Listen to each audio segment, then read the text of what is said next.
பெரியவர்களே, தாய்மார்களே, எப்பொழுதுமே நம்முடைய ரோட்டரி டிஸ்ட்ரிக்ட் கான்ஃபரன்ஸ் அங்கே போகும் பொழுதெல்லாம் அக்குமுலேட்டட் லீடர்ஷிப், தனித்தனியாக நம்ம பார்ப்பதை விட வாழ்க்கையிலே சாதனை செய்பவர்கள், குறிப்பாக சமுதாயத்திற்கு நம்முடைய வாழ்க்கையை அர்ப்பணித்து நல்ல ஒரு சமுதாயத்தை உருவாக்க வேண்டும் என்று பாடுபடக்கூடியவர்கள்லாம் கான்சென்ட்ரேட்டட் லீடர்ஷிப் ஒரு இடத்துல பார்க்கணும் அப்படின்னாங்க ரோட்டரி டிஸ்ட்ரிக்ட் கான்ஃபரன்ஸ் வரும்போது எப்பொழுதுமே இருக்கிறது.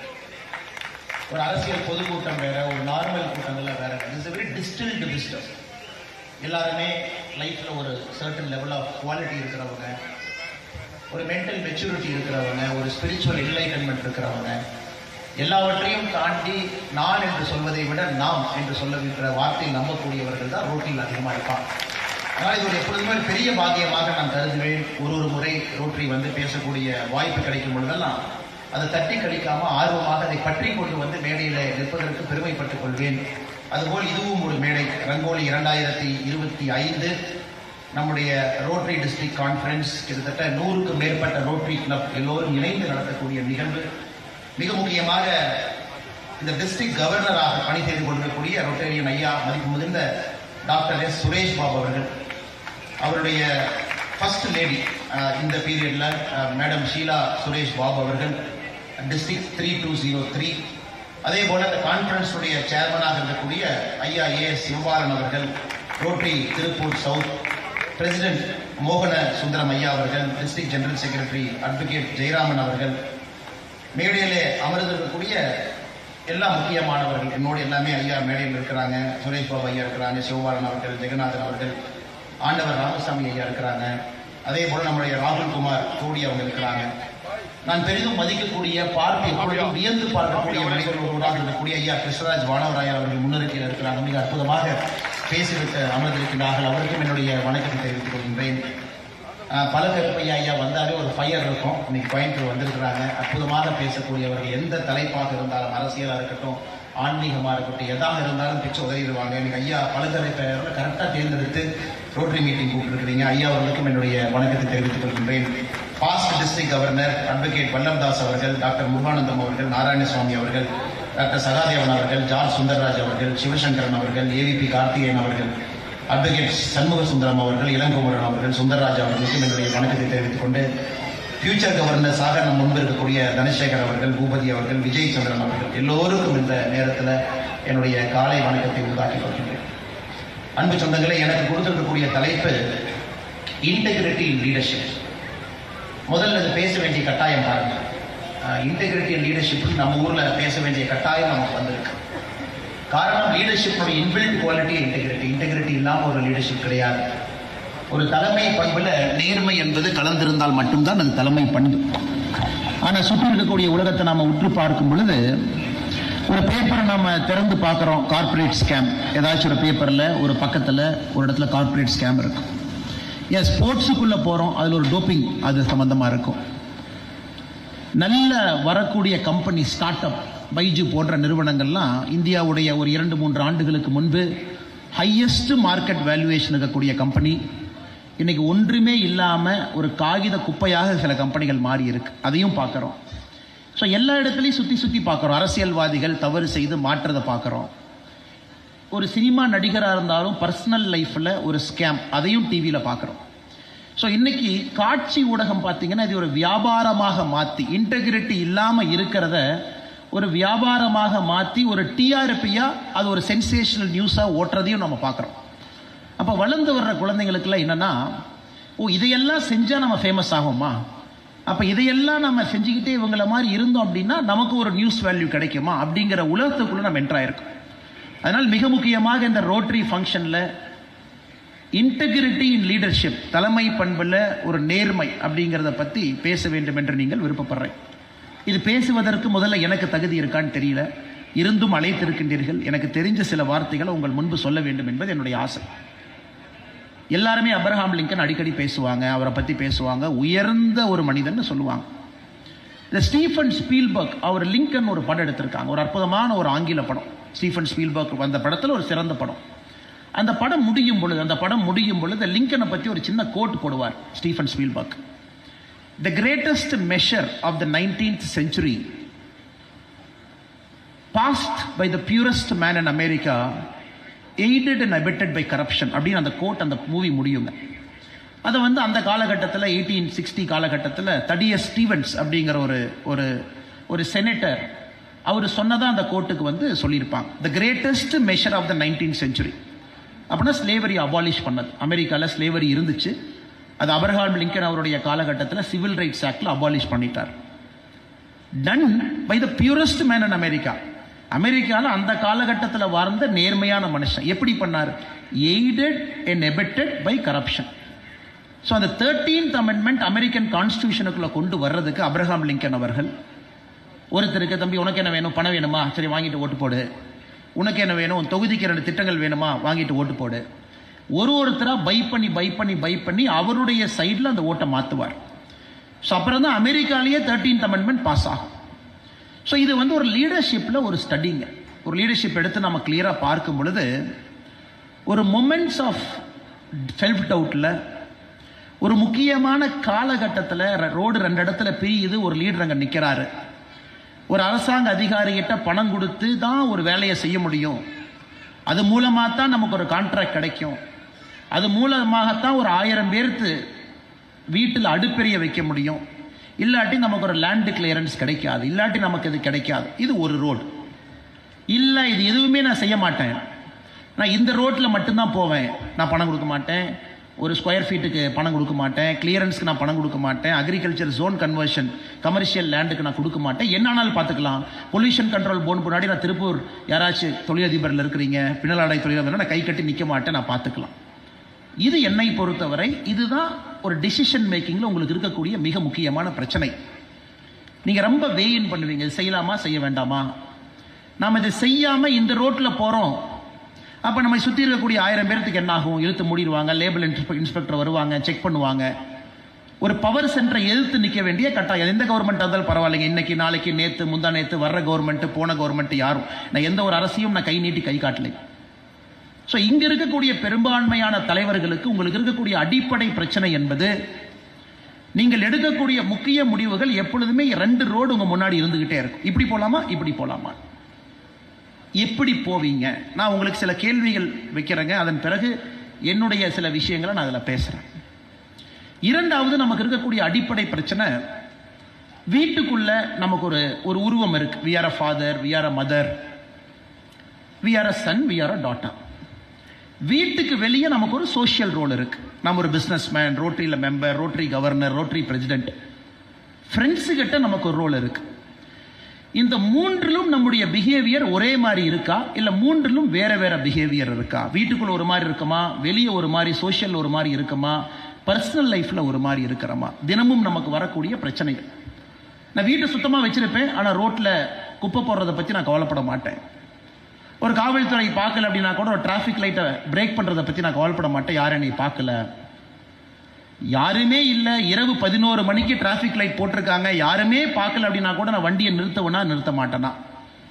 இது நீங்கள் சந்திக்கக்கூடிய 2வது சவால். ஒரு சொசைட்டியில் த சோ கால்ட் ஸ்மால் கிரைம்ஸ், இது ஆங்கிலத்தில் சைக்காலஜியில் புரோக்கன் விண்டோ தியரின்னு சொல்லுவாங்க. அதாவது ஒரு சின்ன ஒரு வீடு இருக்கு, நடந்து போகும் பொழுது அந்த வீட்டில் ஒரு கண்ணாடி இருக்கு, அந்த கண்ணாடி உடஞ்சிருக்கு, அந்த உடஞ்சி போன கண்ணாடியை 2 பேர் பார்த்துட்டு போவாங்க.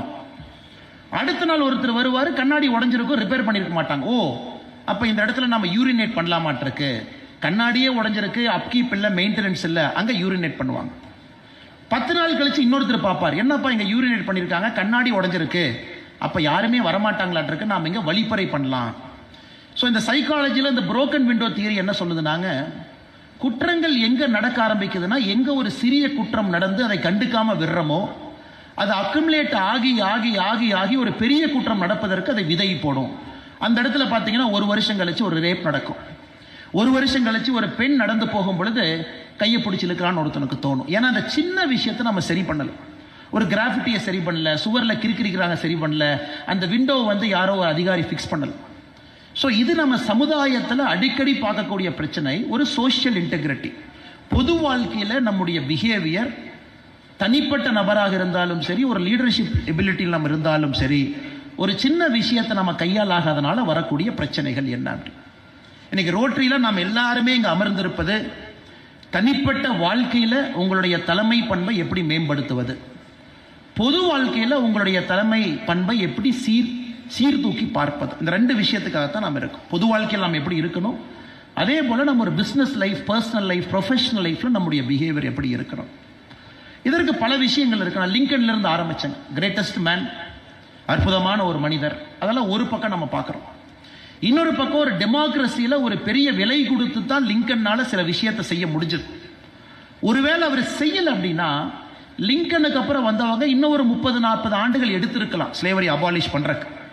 ஆனா அன்னைக்கு அவர் நான் செஞ்சே ஆகணும், நான் செய்யணும், இன்னைக்கு செய்ய ஆகணும்.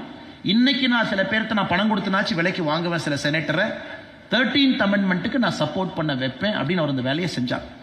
ஸோ ஹிஸ்டரியில ஒரு சரித்திரத்தில் ஒரு சிச்சுவேஷனை நம்ம சீர்தூக்கி பார்க்கும் பொழுது, ஒரு கான்டெக்ஸ்ட்டை மாற்றி பார்க்கும் பொழுது நம்ம தவறான ஒரு உதாரணத்தை அங்கிருந்து நம்ம டிரைவ் பண்ணிடுவோம். ஓ, லிங்கன் செஞ்சது தவறு சொல்றவங்க இன்னைக்கு இருக்காங்க, லிங்கன் செஞ்சது சரி சொல்றவங்க இன்னைக்கு இருக்கிறாங்க. ஏன்னா அமெரிக்கா உருவான காலகட்டமே 1776. அப்போ போனீங்கன்னா கூட அப்பவே அவங்களால ஒரு நாட்டை உருவாக்க முடியல. ஓ, சவுத்தில் ஃபுல்லாக பிளாக் பீப்புள் இருக்காங்க, ஸ்லேவ்ஸ் இருக்கிறாங்க, நார்த்தெல்லாம் ஒயிட் இருக்காங்க, எப்படி ஒரு நாடு ஒன்றாக இருக்க முடியும்? அப்புறம் அமெரிக்கன் கான்ஸ்டியூஷன்ல 1776 ஒரு வார்த்தையை பயன்படுத்தினாங்க, 3/5 காம்ப்ரமைஸ். ஓகே, எல்லாரும் சமம் கிடையாது. 5 பேர் கருப்பா இருந்தா அவங்க போடுற ஓட்டு 3 பேர் வெள்ளையா இருந்தா போடுற ஓட்டுக்கு சமம் அப்படிங்கிறாங்க. 3/5 காம்ப்ரமைஸ் அமெரிக்கன் கான்ஸ்டியூஷனுடைய first compromise. 5 black people voting would be counted as 3 equal to 3 white votes. அப்ப அந்த பாப்புலேஷனை பேலன்ஸ் பண்றாங்க. அப்பதான் நம்ம பிரசிடென்ட்டையே செலக்ட் பண்ண முடியும். ஸோ அந்த காம்ப்ரமைஸ்ல 1776 கொடூரமா இருந்த காம்ப்ரமைஸை லிங்கன் அவர்கள் கிட்டத்தட்ட 100 ஆண்டுகள் கழித்து 1860 காலகட்டத்தில் அதை ஒழிக்கிறார். ஸோ இந்த integrity and leadership, it's a very very tough concept to explain or talk or debate or ideating. ஒரு இடத்துல உட்காந்து நம்ம எல்லாரும் பேசுவது ரொம்ப ஒரு கஷ்டமான ஒரு வேலை. இது அப்படியே பகவத்கீதைக்கு போறோம். சரி, ரிலீஜியஸ் ஆஸ்பெக்ட்ல நமக்கு ஒரு சொல்யூஷன் கிடைக்குமா? பகவத்கீதை எடுக்கிறோம். மொத்தமாக உங்களுக்கு தெரியும், பகவத்கீதையினுடைய சாரம்சமே 2.5 மணி நேரம். 2.5 மணி நேரம் தான் கிருஷ்ண பரமாத்மா அர்ஜுனன்ட்ட பேசுறார். அதை 18 சாப்டர் நம்ம பிரிச்சிருக்கிறோம். முதல் சாப்டர் திருப்புறோம். சரி, இதுல இன்டெகிரிட்டியை பத்தி நமக்கு ஏதாச்சும் பதில் கிடைக்குமா? முதல் சாப்டர் எப்படி சொல்லுது? அர்ஜுனுடைய சந்தேகம், டவுட் ஆஃப் அர்ஜுன். அர்ஜுனாக்கு இருக்கக்கூடிய டவுட்டை கேட்கிறார். அதை ஃபுல்லா கிருஷ்ண பரமாத்மா பொறுமையா கேட்டுக்கிறார். சரிப்பா, உன் டவுட் எல்லாம் சொல்லு, என்ன உன் டவுட் பிரச்சனைன்னு சொல்லு. அப்படி 2வது சாப்டருக்குள்ள எட்டி பார்க்கிறோம். சரி, 2வது சாப்டர்ல என்ன சொல்றாங்க அப்படி? 2வது சாப்டர்ல யோக கலையை பிரிச்சு பார்க்கிறோம். ஓகே, ஞான கலை, நாலேஜ். ஒரு நாலேஜ் நமக்கு அக்குமுலேட் ஆனா அதுல இருந்து நமக்கு ஒரு செல்ஃப் டவுட் போயிருமா? 3வது சாப்டருக்கு போறோம், கர்ம யோகத்தை பத்தி போறோம். ஓகே, கர்மா ஒர்க்ல நம்ம உள்ள இருந்தோம்னா செல்ஃப் டவுட் போயிருமான்னு. ஒரு 18 சாப்டர் 2.5 மணி நேரம் கீதோபச்சாரம் நடக்குது. கிருஷ்ணர் அர்ஜுனனுக்கு பேசுறாங்க. முழுமையாக உள்வாங்கி, இன்னைக்கு நாமாச்சும் ஒரு குரு வச்சு கத்துக்கிறோம் அப்படின்னா நம்ம குறைந்தபட்சம் 400-500 மணி நேரம் ஒரு ஸ்லோகத்தை எடுத்து படிச்சு அதுல நம்ம டிஸ்டில்டு விஸ்டத்தை தொலாவறோம். இதுல நமக்கு இன்டெகிரிட்டி கிடைக்குமா? Can you find something in spiritual knowledge? How to live our life, how to live a perfect life, how to live a life of integrity. அதுல வரக்கூடிய காஸ்ட்டை நம்ம பே பண்றதுக்கு தயாரா இருக்கும் அப்படி. இப்ப நான் 3வது ஒரு இடத்துக்கு வர்றேங்க. காஸ்ட் அப்படிங்கிற வார்த்தையை பயன்படுத்துறேன். Integrity in leadership always comes with a cost. இப்ப நம்ம யாராச்சும் நான் இன்டெகிரிட்டியோட நான் லீடர்ஷிப்ல இருப்பேன், ஆனா அதற்கான விலையை நான் பே பண்றதுக்கு தயாரா இல்லை அப்படின்னு நினைச்சாங்கன்னா probably they are living in a fool's paradise. ஏன்னா இது ரெண்டும் ஒரே இடத்துல நடப்பதற்கு சாத்தியமே இல்லை. We have to pay a cost, a social cost. அது நம்ம ஊர்ல அதை நம்ம வாலண்டரியா வில்லிங்கா அதை நம்ம பே பண்ணும் பொழுது நம்ம மனசுக்குள்ள ஒரு சஞ்சலனம் இருக்காது. வாலண்டரியா it's okay, I will pay price, no problem. ஏன்னா நீ கிளியரன்ஸ் கொடுக்குறதுக்கு 30 நாள் ஆகுமா? போயிட்டு போகுது. ஏன்னா ஒரு 4 டைம் ட்ரான்ஸ்ஃபர் பண்ணுவியா? பண்ணிக்க. ஒரு 4 கவர்மெண்ட் பில்டிங்ல ஏரியான்னு சொல்லுவியா? பார்த்துக்கலாம். இல்லை 4 இடத்துக்கு நான் பெட்டிஷன் போடணுமா? போட்டுக்கலாம். This is one way. அதனால இன்டெகிரிட்டி இன் லீடர்ஷிப் அப்படின்னு நாம் போகும் பொழுது இன்னைக்கு நம்முடைய குழந்தைகளுக்கு நாம் சொல்லிக் கொடுக்க வேண்டியது, it is not a straight line path. ஒரு நேர்கோட்டு பாதையில பயணம் செய்யக்கூடிய விஷயம் அது இல்லை. எந்தவித எதிர்பார்ப்பும் இல்லாம அதற்கான விலையை கொடுப்பதற்கு ஒரு மனிதன் தயாராக இருக்கும் பொழுது அந்த லீடர்ஷிப்ல அந்த மனிதன் ஒரு இன்டெகிரிட்டியை கொண்டு வர முடியும். Lincoln paid a price with his life. Martin Luther King paid a price with his life. The great Mahatma Gandhi paid a price with his life. இவங்க எல்லாத்துக்குமே தெரியுங்க, அவங்க யாரும் முட்டாள்கள் கிடையாது. Everybody knows. இந்த பாத்துல போகும் பொழுது அன்காம்ப்ரமைசிங்காக சில விஷயங்களை நம்ம செய்யும் பொழுது உயிரையே கொடுப்பதற்கு இந்த தலைவர்கள் எல்லாமே தயாரா இருந்தாங்க. பல இடத்துல நம்ம பார்த்துருக்கோம். அதனுடைய net effect, society has become a better place. நம்ம வாழக்கூடிய சமுதாயம் அவங்க உள்ள வந்ததை விட நமக்கு விட்டுட்டு போன சமுதாயம் பெட்டரா இருக்கு. ஏன்? Pandavas paid a price. அவ்வளவு தூரம் நாம் ஏன் போக? மகாபாரதத்தில் பாண்டவர்கள் பெய்ட் அ பிரைஸ். அவங்களுடைய குடும்பத்தில் எந்த குழந்தையும் மகாபாரதத்தினுடைய எண்டில் no child is alive, no child is alive, எல்லாரும் அவுட், எல்லாரும் அவுட். மகாபாரதத்தை பற்றி பேசுகிற மகாபாரதத்தினுடைய நிறைவு என்ன, பாண்டவர்களுக்கு என்ன ஆச்சு அப்படின்னு யாராச்சும் கூர்மையாக உட்கார்ந்து பார்க்கும் பொழுது நமக்கு தெரியும். தி great Pandavas also paid a price. ஆனால் இதில் கொஸ்டின் என்னன்னா, அந்த பிரைஸை நாம் வில்லிங்காக பே பண்ணுறோமா?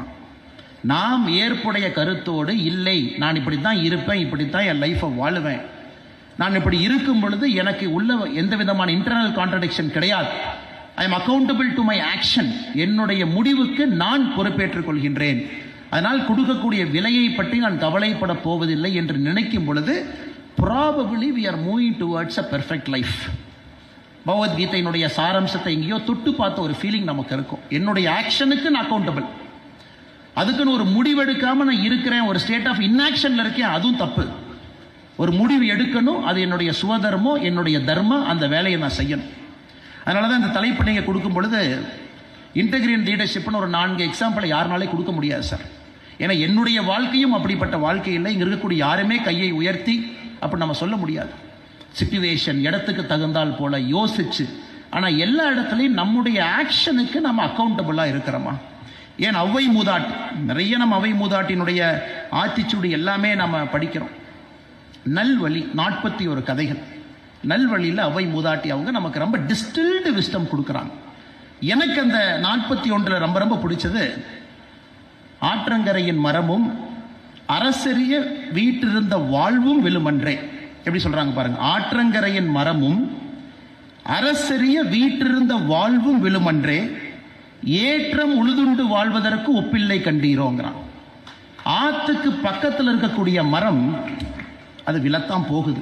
ஒரு பெரு வெள்ளம் வரும் பொழுது ஆத்துக்கு பக்கத்தில் மரம் இருக்கும். அப்பா, நான் ஆத்துக்கு பக்கத்திலே இருக்கிறேன், எனக்கு எப்பொழுதும் வறட்சியே கிடையாது, எப்பொழுதும் எனக்கு தண்ணீர் கிடைக்கும். ஆனால் தூரமாக இருக்கிற ஒரு மரம் கொஞ்சம் துக்கத்தில் இருக்கும். நான் ரொம்ப தூரமாக இருக்கேன், ஆனால் பக்கத்தில் இருக்கிற மரத்துக்கு எப்பவுமே தண்ணீர் இருக்கு.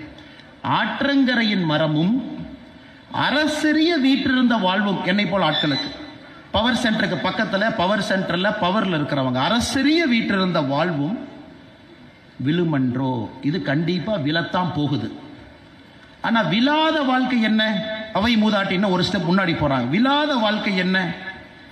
ஏற்றம் உழுதுண்டு வாழ்வோருக்கு ஒப்பில்லை கண்டீரோங்கிறாங்க.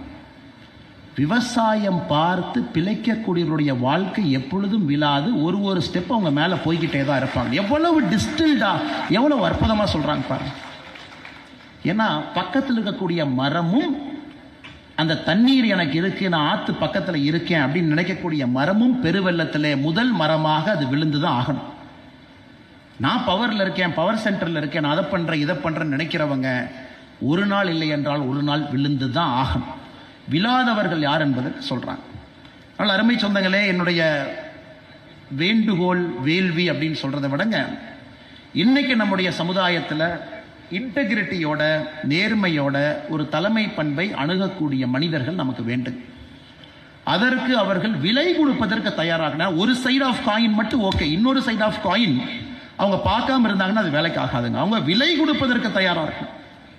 இந்த ஊழல் பெயை ஒழித்து கட்டணும், இது வேர்ல்டு ஃபுல்லாக பார்த்தீங்கன்னா PhD பண்ணாத ஆட்களே கிடையாது. கரப்ஷன் எப்படி ஒழிச்சு கட்டுறது? டிமாண்ட் சைடில் ஒழிக்கணுமா இல்லை சப்ளை சைடில் ஒழிக்கணுமா? lot of people have done solid research. பணம் கொடுக்கறனால கரப்ஷன் வாழுதா இல்லை பணம் வாங்குறனால கரப்ஷன் வாழுதா? நீங்கள் எல்லாமே பார்த்தீங்கன்னா it comes to the final conclusion, பணம் கொடுப்பதனால தான் கரப்ஷன் வாழுதோ தவிர பணம் வாங்குவதால் எங்கேயுமே கரப்ஷன் வாழ்றது கிடையாது. அப்போ நமக்கு என்லைட்டன்ஸ் இண்டிவிஜுவல்ஸ் வேணும். அவங்க தைரியமாக ஒரு முடிவு எடுக்கணும். எங்கேயோ ஒரு சர்க்காரி ஒரு கவர்மெண்ட் ஆஃபீஸர்னுடைய கையில் இருக்கக்கூடிய ஒரு சின்ன கிரீஸுக்காக கொடுக்கக்கூடிய நோட்டை அவங்க அதை கொடுத்து காஸ்ட் ஓகே 1 மாதம் டிலே ஆகிட்டு பார்த்துக்கலாம். எனக்கு இருக்கக்கூடிய ரிட்ரஸல் மெக்கானிசம் எல்லாத்தையும் நான் பயன்படுத்துறேன். சிபிஐக்கு எழுதுவேன், இவங்களுக்கு எழுதுவேன், அவங்களுக்கு எழுதுவேன், டிவிஎஸ்சிக்கு எழுதுவேன், பார்த்துக்கலாம், கோர்ட்ல ரிட் பெட்டிஷனை போடுவேன், ஒத்த பார்த்துக்கலாம். அப்படியும் சில பேர் போறாங்க, சில பேர் பொறுமையா இருக்கிறாங்க.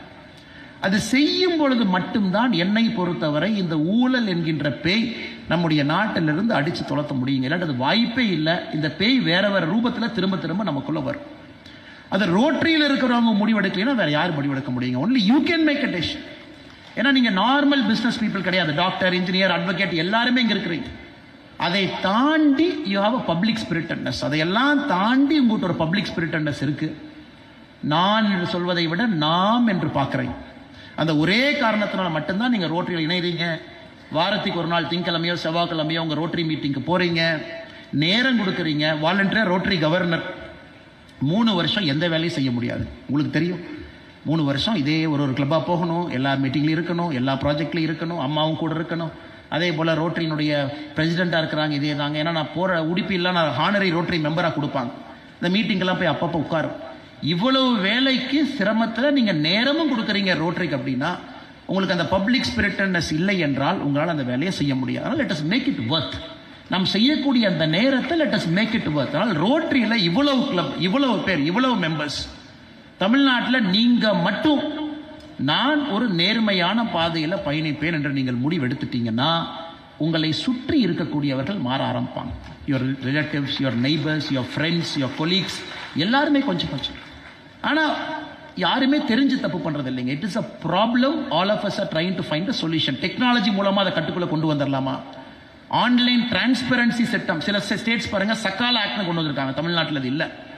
சரிப்பா, ஏன் லஞ்சம் வாங்குறாங்க? ஏதோ ஒரு ஆஃபீஸ்க்கு பொதுமக்கள் போற நேரத்தில் லஞ்சம் கொடுக்குறாங்க. நம்ம ஆஃபீஸ்க்கே போக வேண்டாம், ஒரு சட்டத்தை கொண்டு வந்துருவோம். எல்லாமே online, digital signature, birth certificate digital signature, death certificate digital signature. ஆஃபீஸ்க்கே போக வேண்டாம், டிரைவிங் லைசன்ஸ் போயிட்டு வந்துடுங்க, பெர்மிட் கூட போடணுமா போட்டோ எடுத்து அனுப்பிச்சிருங்க, நாங்கள் வீட்டுக்கு வந்து வேணா செக் பண்றோம். இன்னைக்கு எத்தனையோ மாநில அரசுகள் சக்காலா அப்படிங்கிற சட்டத்தை கொண்டு வர்றாங்க. ஒரு சர்வீஸ் கேரண்டி. 30 நாள்ல உங்களுக்கு நாங்க பர்த் சர்டிஃபிகேட் கொடுக்கலையா, அரசு உங்களுக்கு தினமும் 100 ரூபாய் பெனால்டி கொடுக்கும். எங்க? கர்நாடகால, பஞ்சாப்ல. நீங்க பர்த் சர்டிஃபிகேட் அப்ளை பண்ணிட்டீங்க, 30 நாள் ஆச்சு, நான் உங்களுக்கு டிஜிட்டல் சிக்னேச்சர் போட்டு உங்களுக்கு நான் அனுப்பல அப்படின்னா மாநில அரசு நான் உங்களுக்கு 100 ரூபாய் 31வது நாள்ல இருந்து போடுவேன். அது 15 நாள் தாண்டோடனே அரசு அதிகாரியினுடைய சம்பளத்திலிருந்து நான் பிடிக்க ஆரம்பிப்பேன். சட்டம் இருக்கு. ஆனா பிரச்சனை என்ன, அதே அரசு அதிகாரிகள் தான் இம்ப்ளிமெண்ட் பண்றாங்க. அவன் 31st டே ஒரு கொயரி போடுவான். இல்ல நீங்க போட்ட அப்ளிகேஷன்ல கொஞ்சம் பிரச்சனை இருக்கு, அதுக்கு ஒரு கொயரி போட்டு கொஞ்சம் அந்த டேட்டாவை நீங்க கரெக்ட் பண்ணி கொடுக்க முடியுமா? என்னால முடியல. எப்படியாச்சும் சட்டம் இருந்தாலும் நேரில் நீங்க வந்து பார்க்கணும். அந்த அப்ளிகேஷன் இருக்கக்கூடிய குறைபாடு ரெக்டிஃபை பண்ண வருவீங்களா? ஏன்னா நானும் அரசுல இருந்தனால இதெல்லாம் நான் பார்த்துருக்கிறேன். அதனால ஒரு பக்கம் அரசு போராடுறாங்க, நல்லவங்க அரசாங்கத்தில் இருக்கிறாங்க, முயற்சி எடுக்கிறாங்க, டிரான்ஸ்பரன்சி கொண்டு வர்றாங்க, ஆன்லைன் சிஸ்டம் கொண்டு வந்தாலும் அடிப்படை the human mind is winning over a government system. ஒரு மனிதனுடைய மனது ஒரு அரசாங்கத்தினுடைய சட்டத்திட்டத்தை ஓவர் கம் பண்றதுக்கு தயாராக இருக்கும் பொழுது நாம் சரியாக இருந்தால் ஒரு மாற்றம் வரும் என்கின்ற நம்பிக்கை எனக்கு உறுதியா இருக்குதுங்க. அது ரோட்டரியில் நிச்சயமாக நாம் அதை செய்து காட்ட வேண்டும் என்பது என்னுடைய நம்பிக்கை. இதனுடைய முதல் பகுதி. இப்ப இரண்டாவது பகுதி, எப்படி நம்முடைய ஐயா அவருடைய வாழ்க்கையிலிருந்து பேசினாங்களோ, இப்ப நம்முடைய எல்லா வாழ்க்கையிலையும் சிறிய சிறிய விஷயங்களை நம்ம பார்க்கிறோம், ரொம்ப கான்சியஸா பார்க்கிறோம். என்னைக்கு நமக்கு ஸ்பிரிச்சுவாலிட்டி தேவை இருந்ததோ இல்லையோ, இன்னைக்கு ஆன்மீகம் நமக்கு தேவை என்பதை நான் உறுதியாக அறுதியாக நான் கருதுகின்றேன். ஆன்மீகம் நமக்கு தேவை.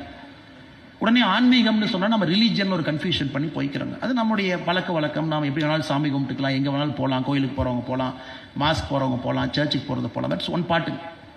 பட் ஸ்பிரிச்சுவாலிட்டி ஏன் வேணும்னாங்க, எனக்கு spirituality is getting sucked out of our life. ஆன்மீகம் நம்முடைய அடிப்படை வாழ்க்கையிலிருந்து வெளியே போக ஆரம்பிச்சிருச்சு.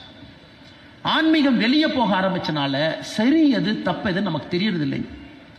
ரோட்ல பாத்தீங்கன்னா தைரியமா ரோட்ல வந்து வண்டியில போறவங்களை நிறுத்தி அருவாள் எடுத்துட்டு வந்து தலையை வெட்டி எடுத்துட்டு போறான். இதெல்லாம் முதலா பார்க்கிறோம். அதாவது தவறு செய்பவர்களுக்கு எது சரி எது தப்பு அப்படிங்கிற ஸ்டேஜ் எல்லாம் அவங்க தாண்டிட்டாங்க. அவங்களே பனிஷ்மெண்ட் கொடுக்கணும்னு நினைக்கிறாங்க. ஜாதி கலவரம் 20 வருஷத்துக்கு முன்னாடி என் தலையை வெட்டினா இன்னைக்கு நான் வெட்டினேன். டெய்லி பேப்பரை திருப்பி பாருங்க, இது இருக்கு. குழந்தைகள் ஸ்கூலுக்கு போறாங்க, நமக்கு பயமா இருக்கு. ஸ்கூல்ல நல்லா பார்த்துக்குவாங்களா, ட்ரக்ஸ் எல்லாம் கரெக்டா எதுவும் இல்லாமல் இருக்குமா, ஏதோ டார்க் வெப்லாம் சொல்றாங்க. இன்னைக்கு ஏதோ அமேசானுக்கு பதிலாக டார்க் வெப்ல போய் நம்ம கூகுள் சர்ச் பண்ணி நாம ட்ரக் வேணும்னு ஆர்டர் பண்ணா நெதர்லாண்ட்ஸ்ல இருந்து பேக்கேஜ் ஆகி ஃபின்லாண்ட்லேருந்து பேக்கேஜ் ஆகி இன்னொரு ப்ராடக்ட் கோடில் அது வந்து வீட்டுக்கு டெலிவரி ஆகும். பயம். இன்னைக்கு நாம் வளர்த்துன நம்முடைய குழந்தைகளுடைய புத்தக பையை செக் பண்ணி பார்க்குற அளவுக்கு மனசு பதறுது. அது குழந்தைகள் இல்லாத நேரமாக பார்த்து பேகை ஓப்பன் பண்ணி பார்க்குறோம், பைக்குள்ள ஏதாச்சும் இருக்குதா, இல்லை ஃப்ரெண்ட்ஸ் எல்லாம் யாரு. இதற்கெல்லாம் அடிப்படை காரணம் எங்க இருக்குன்னு நீங்க யோசிச்சு பாருங்க. வீட்டுக்குள்ள ஒரு செல்ஃப் டவுட், ஸ்கூலுக்கு போற குழந்தைகள் மேல நமக்கு ஒரு சந்தேகம், சுற்றி இருக்கக்கூடிய இடத்துல பிரச்சனை, ரோட்டில் கூட பாதுகாப்பாக இருக்க வேண்டிய ரோடு வார வாரம் எடுத்துங்க, தோட்டம் தோட்டமா எடுத்துங்க, காடு காடா எடுத்துங்க, கொங்கு பகுதி எடுத்துங்க. நான் சொல்றதெல்லாம் பேப்பர்ல நீங்க பார்க்கக்கூடிய செய்திகள். கொடூரமான கொலைகள் ரோட்டில், அப்படி இதெல்லாம் எப்பவுமே பார்க்காத விஷயத்தை பார்க்குறோம். இதற்கு காரணம் என்னன்னு யோசிங்க. ஒரு பக்கம் சட்டம் ஒழுங்கு சரியில்லை அப்படின்னு அரசியல் காரணத்துக்கு சில பேர் சொல்லலாம், உண்மை இருக்கலாம், இல்லாமல் இருக்கலாம். இது அதற்கான சபை கிடையாதுங்க பேசுறதுக்கு. ஆனால் மிக முக்கிய காரணம், ஆன்மீகம் என்கின்ற வார்த்தை நம்முடைய அடிப்படை தத்துவத்திலிருந்து நழுவி எங்கேயோ போயிருச்சு. ஒரு வீட்டுக்குள்ள ஒரு ஆன்மீக பார்வை கிடையாது, இயற்கையோடு ஒத்து போறதில்லை, தப்பு சரி அப்படின்னு பேசுறதில்ல, குழந்தைகளுக்கு நாம் அதை சொல்லிக் கொடுக்கறதில்ல. எப்பவோ இருந்த மாரல் சயின்ஸ் சப்ஜெக்டும் காணாம போய் அதெல்லாம் 6வதுலேருந்து 7வதுக்கு ஷிஃப்ட் ஆகி 8வதுக்கு ஷிஃப்ட் ஆகி இன்னைக்கு அடிப்படை பாட புத்தகத்தில் மாரல் சயின்ஸ் அப்படிங்கிற ஒரு சின்ன ஒரு பேஜ் கூட கிடையாது. செக்குலர் எஜுகேஷன் அப்படிங்கிற பேரில் செக்குலர் எஜுகேஷனை எல்லா இடத்துலையும் சொல்லிக் கொடுக்க ஆரம்பிச்சிட்டோம். எந்த மதத்தை பற்றி பேசக்கூடாது, யாரை பற்றி பேசக்கூடாது, செக்குலராக இருக்கணும் அப்படிங்கிற இடத்துல வந்து நிற்கிறோம். அதனால் இந்த முறை நமக்கு ஒரு என்லைட்டன் லீடர்ஷிப் வித் இன்டெகிரிட்டி நம்ம பேசும் பொழுது, ஒரு ஸ்பிரிச்சுவாலிட்டி, ஆன்மீகம் என்பது அதற்கு அடிப்படை என்பது என்னுடைய ஒரு தாழ்மையான ஒரு கருத்து. அது அடிப்படை.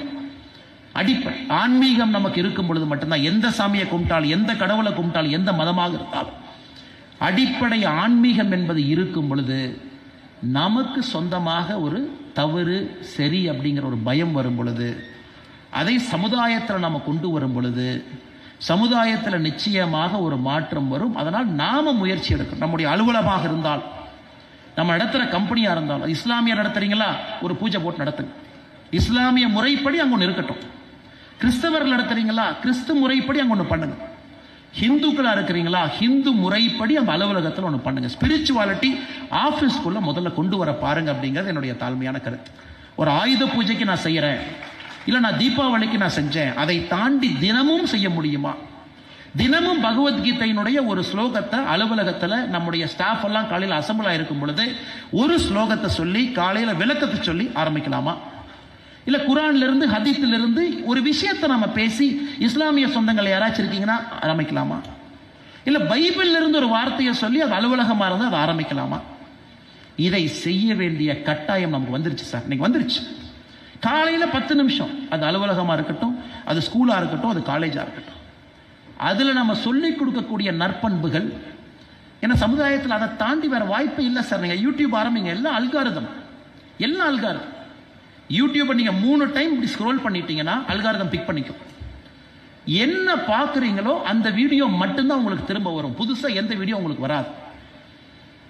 அரசியலாக உங்களுக்கு ஒரு கட்சி பிடிக்கும், ஒரு தலைவர் பிடிக்கும், அவர் ஒரு 4 டைம் வீடியோ கேட்டுட்டீங்கன்னா அவரை தவிர, அவங்கள தவிர எந்த ஒரு புது வீடியோ உங்கள் ஃபீல்டில் எட்டியே பார்க்காது. இல்லை நான் கிரிக்கெட் பார்ப்பேன், இல்லை நான் சினிமாவில் பார்ப்பேன், இந்த சிங்கரை பார்ப்பேன். நீங்களே பாருங்கள், உங்களால் இன்னைக்கு social medias designed in such a way, புது இன்ஃபர்மேஷன் உங்கள் செல்ஃபோனில் உங்கள் கண் முன்னாடி நிறுத்த முடியாது.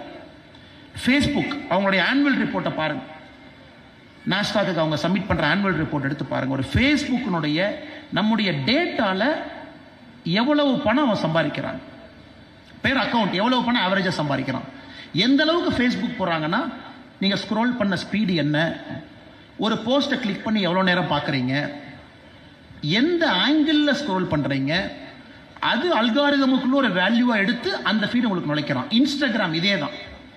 அப்படி இருக்கும் பொழுது ஒரு புதிய விஷயம் ஒரு மனிதனுக்கு எப்படி வருதுங்க? ஏன் நம்ம சொசைட்டி இன்னும் போலரைஸ் ஆகுது? ஏன் நமக்குள்ள சண்டைகள் இன்னும் பெருசாகுது? நான் நம்புகின்ற விஷயத்தை மட்டுமே நான் பார்க்குறேன், நான் நம்பாத விஷயங்களை நான் பார்க்கறதே கிடையாது. அப்படி இருக்கும் பொழுது ஒரு விஷயத்தை நம்புறவன் இன்னும் ஆழமா நம்புறான், ஒரு விஷயத்தை நம்பாதவங்க இன்னும் ஆழமா நம்பாம இருக்காங்க. அப்படி இருக்கும் பொழுது நடுநிலையாளர்கள் சமுதாயத்தில் குறைந்து கொண்டிருக்கின்றார்கள். the so called people in the middle அவங்க குறைஞ்சிக்கிட்டே இருக்காங்க. because society is getting polarized. எல்லா விஷயத்திலையும் சண்டை. அதற்காகத்தான் என்னுடைய தாழ்மையான கருத்து, ஆன்மீகத்தை நம்ம கொண்டு வரணும். ஏன்னா உங்களுக்கு டெக்னாலஜி உங்களை கட்டி போட்டு வச்சிருக்கு. சோஷியல் மீடியா கட்டி போட்டு வச்சிருக்கு. புதுசாக எந்த விஷயத்தையும் உங்களால் பார்க்க முடியாது. Because all the feed is algorithm driven. அப்போ புதிய விஷயங்கள் எப்போ பார்ப்பீங்க? சோகால் நியூட்ரலிட்டி எப்போ நமக்கு வரும்? அதனால் நம்முடைய இடத்துல factory, work space, personal space எதாக இருந்தாலும் ஒரு ஸ்பிரிச்சுவல் ஆங்கிளை நீங்கள் கொண்டு வரும் பொழுது நிச்சயமாக அதன் மூலமாக ஒரு இன்டெகிரிட்டி, ஒரு செல்ஃப் என்லைட்டன்மெண்ட் நம்முடைய தலைமை பண்புக்கு உறுதியாக வரும் என்று நான் நம்புகின்றேன். கொடுக்கப்பட்ட 30 நிமிஷம் 30வது நிமிஷத்தில் எட்டி பார்த்துட்டாங்க. இது ஒரு மிகப்பெரிய ஒரு ஃபோரம். 100 கிளப்லேருந்து வந்திருக்காங்க அப்படின்னா ஒரு கிளப்புக்கு சராசரியாக 150 மெம்பர்ஸ், சராசரியாக 150 மெம்பர்ஸ் எடுத்துக்கிட்டா கூட 50 to 100, 75 எடுத்துக்கலாம் சார். 75 எடுத்துக்கிட்டா கூட 7500 பேர்கிட்ட நேரடியாக இம்பேக்ட் செய்யக்கூடிய ஒரு கான்ஃபரன்ஸ். அந்த மெம்பர்ஸ் வாட்ஸ்அப்பில், சோஷியல் மீடியாவில் அவங்க ஒரு 10 பேர்த்துக்கு ஃபார்வர்ட் பண்ணுறாங்கன்னா ஒரு 75,000 பேர். அந்த வந்த 10 பேர் அவங்க ஒரு 10 பேர்த்துக்கு ஃபார்வர்ட் பண்ணுறாங்கன்னா ஒன்றுமே இல்லாமல் 5 லட்சம் பேர்த்த சாதாரணமாக இந்த கான்ஃபரன்ஸ் தொடும். இந்த கான்ஃபரன்ஸுடைய கருத்துக்கள், இதில் பேசிய விஷயங்கள் சாதாரணமாக 5 லட்சம் பேர்த்த தொடக்கூடிய வல்லமை உங்களுக்கு இருக்குது. நல்ல விஷயங்களை பேசுவோம், நல்ல விஷயங்களை கேட்போம், நல்ல விஷயங்களை பரிமாறுவோம். அது தலைமை பண்புக்கு அதுவே அடிப்படை என்று சொல்லி எனக்கு வாய்ப்பு கொடுத்த district governor doctor Suresh Babu ஐயா அவர்களுக்கு என்னுடைய நன்றியை தெரிவித்து, மேடையில் இருக்கக்கூடிய அனைத்து நண்பர்களுக்கும், முன்னிருக்கையில் இருக்கக்கூடிய ஐயா கிருஷ்ணராஜ் வானவராய் அவர்களுக்கு மற்றும் ஒரு முறை, ஐயா பலக்கரப்பையா அவர்களுக்கு மற்றும் ஒரு முறை, முன்னாள் ரோட்டரி கவர்னர்ஸ் அவர்களுக்கும், நெக்ஸ்ட் வரக்கூடிய ஃபியூச்சர் கவர்னர் அவர்களுக்கும் நன்றி தெரிவித்து என்னுடைய உரையை முடித்துக் கொள்கின்றேன். நன்றி, வணக்கம். பாரத் மாதா கி ஜெய்.